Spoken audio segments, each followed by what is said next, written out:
मैं अभी आपसे बता रहा था कि इनकी मेहरबानी से और इनकी संस्था की मेहरबानी से और हुमा याकूब साहिबा की मेहरबानी से, हुमा तो आप जानते हैं किसे कहते हैं।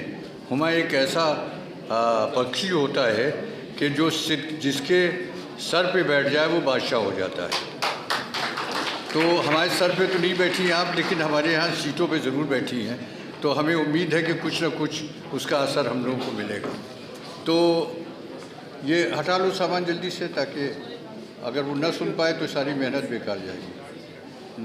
गाड़ी में रखवा दीजिएगा, उठा लीजिए जल्दी से, हटा लीजिए, वहाँ सबकी गाड़ी में रखवा दीजिएगा, जल्दी कीजिए। वहाँ जाके उठा लो, वहाँ जाके सब पैकिंग करें। अरे अच्छा चलो, आप आ जाइए, इधर आ जाइए, बाद में हो जाएगा। क्या हमारी तकरीर में आपको भी इसमें बाधा नहीं है? आइए,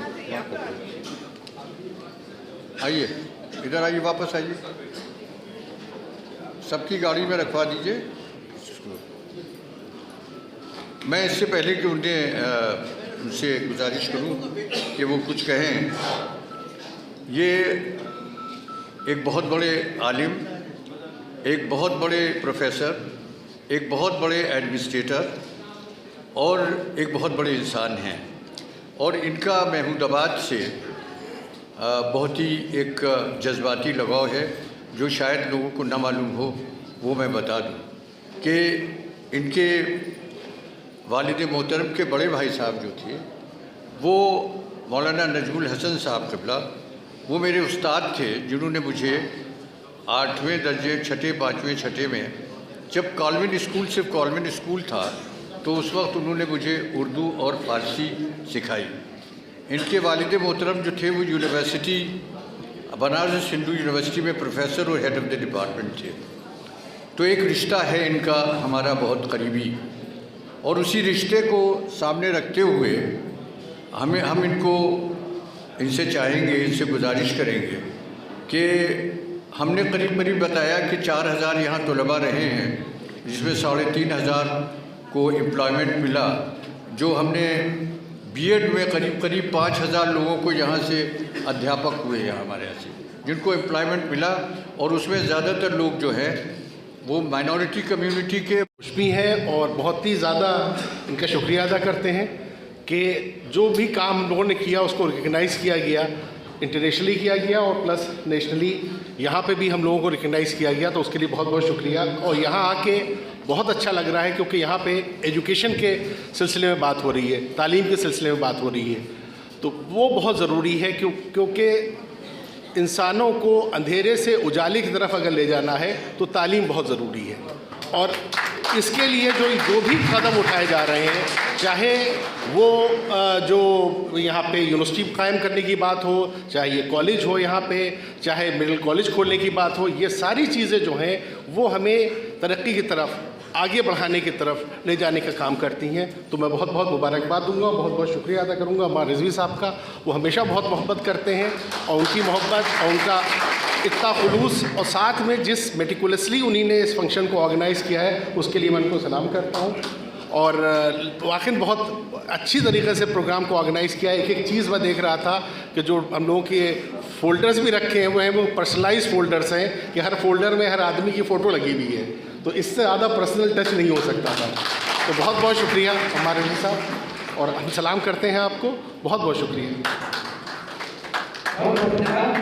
और इसके बाद में प्रोफेसर डॉक्टर सूर्यकांत त्रिपाठी जी से आप रहे हैं कि वो आए और अपने विचारों से, आशीर्वाद से हम सबको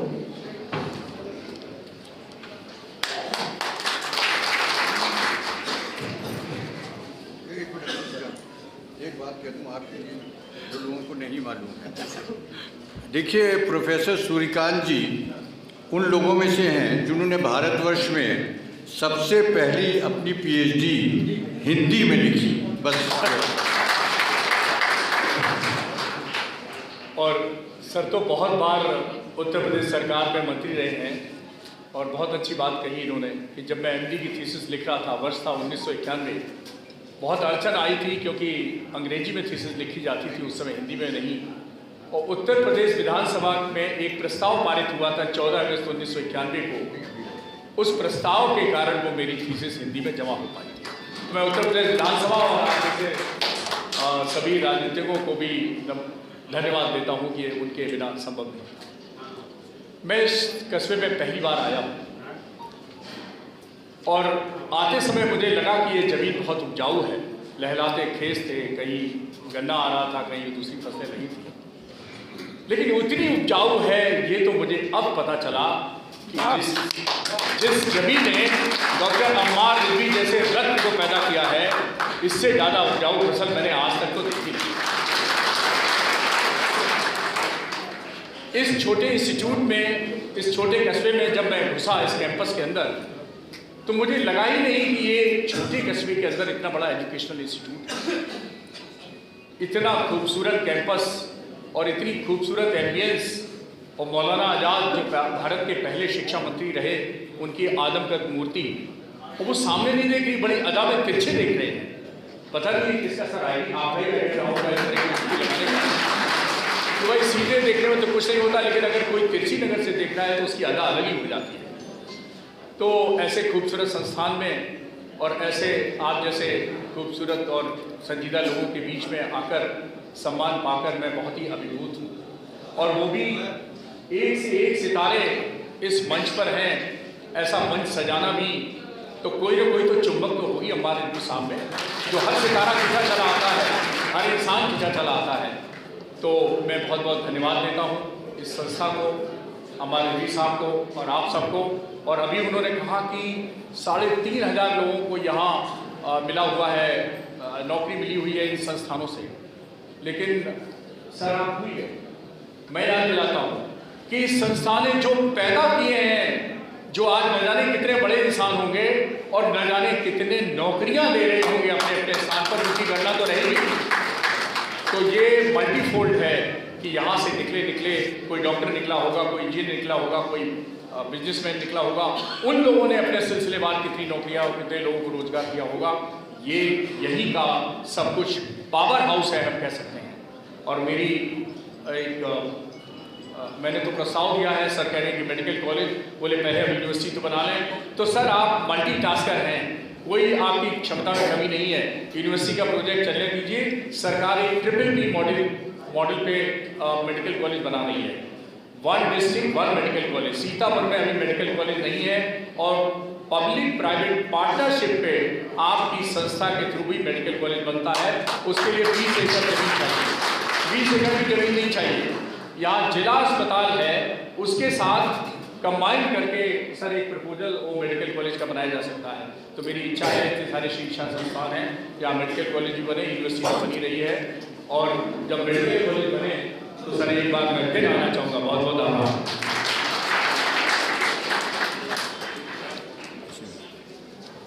त्रिपाठी जी बहुत बहुत धन्यवाद आपका।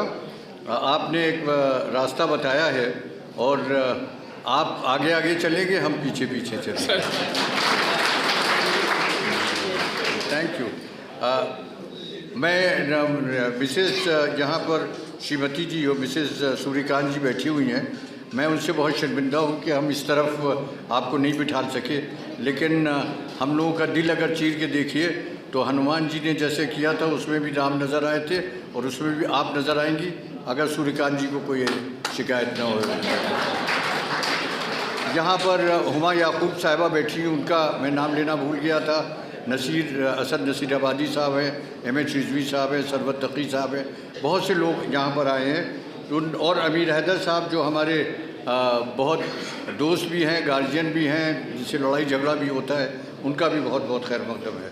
अब आप इक़्तिदार फारूकी साहब के सामने माइक दे दें, वहीं पर वो बोलेंगे। कभी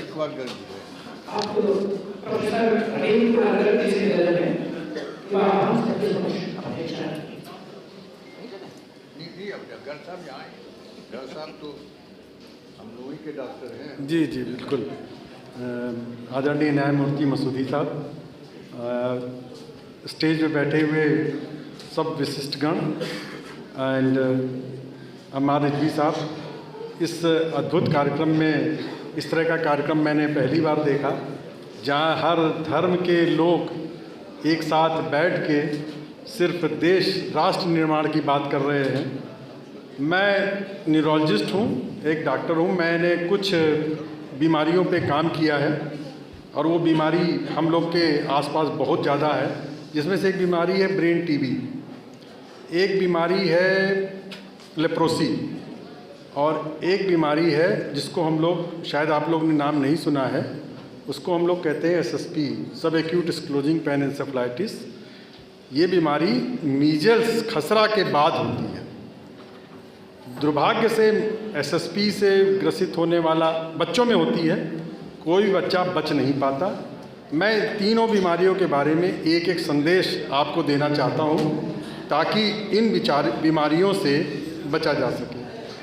ब्रेन टीबी हमेशा फेफड़ों की टीबी के बाद होती है, तो फेफड़े की टीबी की पहचान, निदान और उपचार ब्रेन टीबी से बचने का प्रमुख साधन है। तो फेफड़े की टीबी की पहचान, निदान और उपचार ये यथाशीघ्र यथासंभव होना चाहिए। दूसरी SSP की जो बीमारी है, ये एन्सेफेलाइटिस होती है, ब्रेन की बीमारी है और हमेशा मीजल्स के बाद होती है। तो इसके बचाव का जो सबसे अच्छा तरीका है वो है मीजल्स का टीका। दुनिया में जहाँ पर 100% बच्चों को मीजल्स का टीका लग रहा है, ये बीमारी नहीं होती।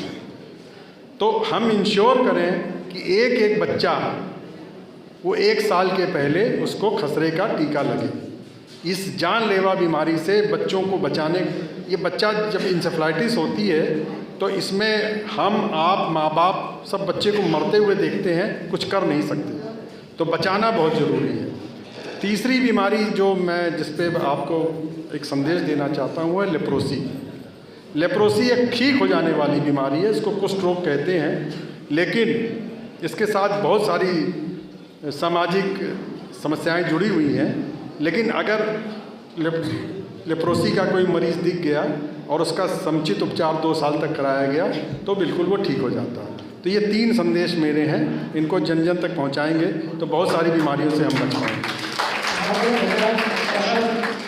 और इसके बाद मैं आग्रह करूंगा डॉक्टर मोहम्मद इकबाल हुसैन फारूकी से कि वह मुझे इजाज़त है कि मैं हाँ जी आपको इजाज़त आशीर्वाद